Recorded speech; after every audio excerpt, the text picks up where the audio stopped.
তোর সব কিছুর জায়গা হয়। আমাকে তো তুই অনেক মহব্বত করতে, সকালবেলায় অফিসে যাওয়ার সময় আমাকে চুমা দেওয়া যাইতে, বিকালবেলায় ঘরে ঢোকার পর আমাকে আবার চুমা দিতে, 5 ওয়াক্ত নামাজ পড়ে আমাকে তুই তেলাওয়াত করতে।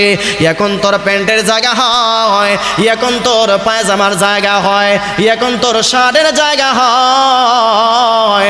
আমার মতো কোরআনের জায়গা কি তোর ব্যাগের ভিতরে হয় না? যুবকটা ওই কোরআনের কপিটাও ব্যাগের ভিতরে ঢুকাইছে, সুবহানাল্লাহ। ওই জায়গাতে বিবেকে নিয়ে গেছে। ওই দেখে ইমাম সাহেব, কারণ কিছু কিছু মুসল্লি আছে ইমাম সাহেবের সাথে অন্তরঙ্গ সম্পর্ক আছে না নাই? আসতে হয় আমাদের সাথে কিছু কিছু মুসল্লি আছে অন্তরঙ্গ সম্পর্ক আছে না নাই? ওই লোকটা বিপদে পড়লে ইমাম সাহেবের দিল কাঁদে কি কাঁদে না? তোমরা বুঝবা কেমনে ইমাম সাহেবের দিল ঠিকই কাঁদে? কারণ 5 ওয়াক্ত মুসল্লি, আমার সঙ্গে তার সম্পর্ক আছে না নাই? অবশ্যই আছে। ইমাম সাহেব কাঁদতেছে, দোয়া করতেছে, ওই যুবকরা কাঁদতেছে, দোয়া করতেছে। আমার ভাইয়েরা, ওই যুবকটা যখন চলে গেছে, নতুন বাসায় উঠছে, নতুন চাকরি করবে, ঘরের সামনে একটা টাক আছে, টাক একটা সেলফ, ওই সেলফের মাঝে তার কোরআনের কপিটা রাখছে, কোরআনের কপি। চাকরিতে যাওয়ার সময়ও কোরআনটাকে একটা সুমা দেওয়া যায়, বিবি কিন্তু দেখে না। আবার ঢুকার সময় বিবিকে না দেখাইয়া আবার কোরআনটাকে সুমা দেয়, সুবহানাল্লাহ। কারণ সে তো খ্রিস্টান হয়ে গেছে, নাপাক। আমার ভাইয়েরা অনেক দিন চলে গেছে। হঠাৎ একদিন বিবি ঘরটাকে পরিষ্কার করার জন্য ঝাড়ু দিতেছে, ঝাড়ু সব ময়লাযুক্ত কাপড় এবং কাগজ একটা ডাস্টবিনে পালাইবে, একটা ঝুড়ির মধ্যে ওই কোরআনটাও একটা ময়লা আবর্জনার ঝুড়ির মধ্যে রাখছে। নাউজুবিল্লাহ বলেন।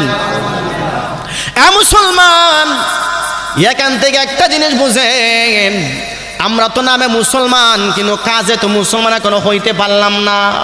আমার কাপড়ের জন্যে 30-40 হাজার টাকার ওয়ার্ডরোবের প্রয়োজন হয়। আমার শয়তানের বাস্কের জন্যে 50 থেকে 60 হাজার টাকার বাস্কের প্রয়োজন হয়।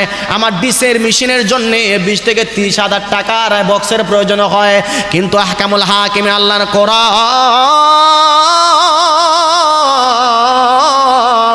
ওই কোরআনের জন্যে মাত্র 30 টাকা দামের কাপড় লাগে, ঠিক না? আমাদের ভিতরে সম্মান আছে, আমাদের ভিতরেতে কোরআনের সম্মান নাই।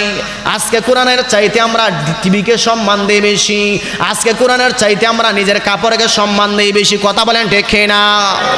মুসলমান, ওই যুবক ঘরে ফিরে আসার পর হঠাৎ করে দেখে তারা কোরআন শরীফ সেলফের ভিতরে নাই। তার মাথাটা গরম হয়ে গেছে। এবার বিবিকে প্রশ্ন করে, ওরে বিবি,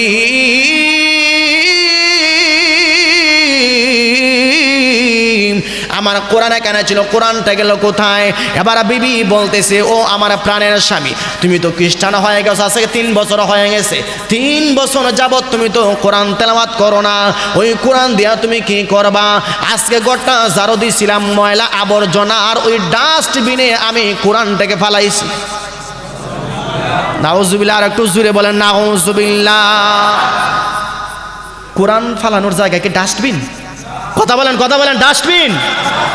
কোরআন সবচাইতে সম্মানের জায়গাতে রাখবেন, সবচাইতে দামি কাপড় কোরআনকে ব্যবহার করাইবেন, সবচাইতে দামি রিয়ালের মধ্যে কোরআনকে রাখবেন। পারবেন তো ইনশাআল্লাহ? সম্মান দিবেন কে? আল্লাহ সম্মান দিবেন। সম্মান এমনিতেই পাওয়া যায় না। তো কোরআনের জন্য আনলেন 30 টাকা দামের রিয়াল, 50 টাকা দামের রিয়াল, আর শয়তানের বাস্কের জন্য আনলেন 30,000 টাকার একটা বাস্ক। কাকে সম্মান বেশি দিচ্ছেন? শয়তানের বাস্ক নাকি কোরআনকে? শয়তানের বাস্ক চিনেন? টিভি সিডি শয়তানের বাস্ক। কার বাস্ক? TV CD? কথা বলেন, কার বাস্ক? শয়তানের বাস্ক এটা। যুবকের মাথা গরম হয়ে গেছে, বলতেছে, বিবি রে, কোথায় পালাইছো? ডাস্টবিনে পালাইছি। দৌড় দিয়া গেছে, গিয়ে ওই ময়লা আবর্জনা হাত দিয়ে সরাইতেছে, কিন্তু কোরআন তো পায় না, কোরআন তো পায় না। মুসলমান যুবক কোরআন পায় না। অনেকক্ষণ তালাশ করার পর যুবক কান্নায় ভেঙে পড়েছে। চোখ দিয়া পানি পড়তেছে, বুক ভাসিয়া যাইতেছে। এবার আহকামুল হাকিমিন আল্লাহকে বলতেছে, ওগো আল্লাহ,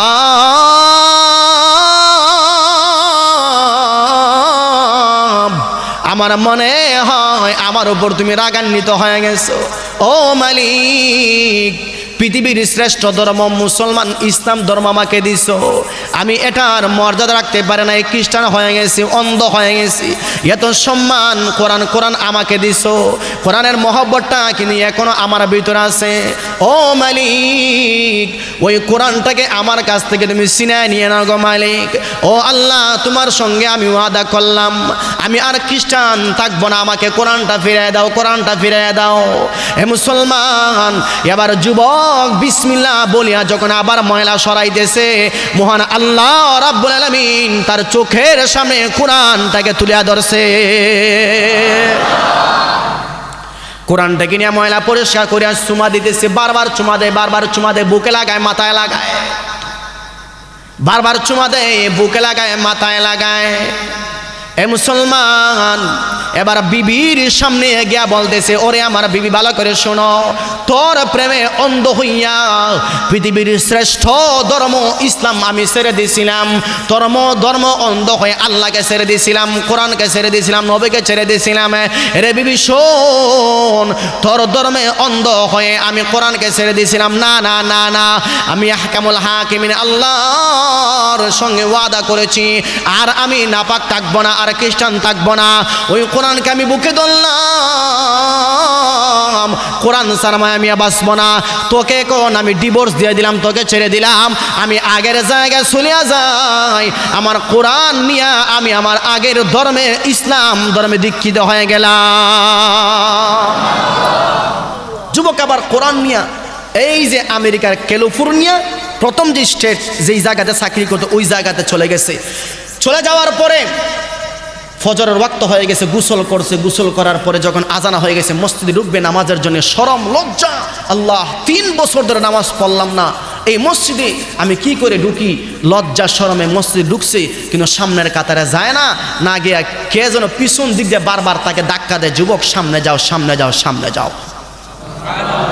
পিছন দিক দিয়ে কে যেন ধাক্কা দেয়, কিন্তু ইমাম সাহেবের ভিতরে তো ওই যুবকের মায়া এখনো আছে। সুবহানাল্লাহ। নামাজে দাঁড়াইছে, ওই যুবককে ইমাম সাহেব দেখছে, ইমাম সাহেব দেখার পরে চিনা ফেলাইছে, ইমাম সাহেব ইশারা বলতেছে তুমি নামাজ পড়ার পর থাকবা। নামাজ যখন শেষ হয়ে গেল, ইমাম সাহেব বলতেছে, যুবকরা বলতেছে, রে বন্ধু তুমি কই গেলা, তোমার ইমো নাম্বার বন্ধ, হোয়াটসঅ্যাপ নাম্বার বন্ধ, মেসেঞ্জার বন্ধ, সমস্ত কন্ট্যাক্ট নাম্বার বন্ধ, কি হয়ে গেল? এবার যুবকটা লজ্জায় শরমে কিছুই বলতেছে না। সব ঘটনা বলার যখন শেষ হয়ে গেল, তখন যুবক বলল, হুজুর ওই কোরআনকে মহব্বত করার কারণে মহান আল্লাহ রাব্বুল আলামিন ওই কোরআনের উসিলায় আমাকে আবার এই মসজিদে ঢুকাইছে। সুবহানাল্লাহ। ইসলাম ধর্মের মতো মহা দৌলত আল্লাহ আমাকে আবার দান করছে। সুবহানাল্লাহ। এজন্য ভাই, কোরআনের মহব্বত দিলে রাখার দরকার আছে না নাই? দিলে রাখার দরকার। কোরআনকে অসম্মানী করবেন, আল্লাহ কোন দিক দিয়ে তোমাকে বাঁশ তেরা করবে নিজেই বলতে পারতে না। কোরআনকে সম্মান করার দরকার আছে না নাই? কোরআন যদি আপনি নাও পড়তে পারেন, ঘরে যাইবেন, মসজিদে কোরআন আছে, কোরআনটাকে পরিষ্কার করে চুমো দিবেন, কপালে লাগাইবেন, বুকে লাগাইবেন, সব দিবে কে? পৃথিবীতে একটাই মাত্র গ্রন্থ যার দিকে চাইলেই সব। আর একটা আসতে, যার দিকে চাইলেই সব, যার দিকে তাকাইলেই সব, সুমা দিলে সব, বুকে লাগাইলেই সব, কপালে লাগাইলেই সব। সুবহানাল্লাহ। পৃথিবীতে আর কোনো গ্রন্থ নাই, একটাই মাত্র গ্রন্থ যার দিকে তাকাইলে, বুকে লাগাইলে, চুমা দিলে পড়া লাগে না, এমনিতে সব দেন কে? আল্লাহ। এজন্য কোরআনকে সম্মান করা দরকার আছে না নাই? অবশ্যই আছে।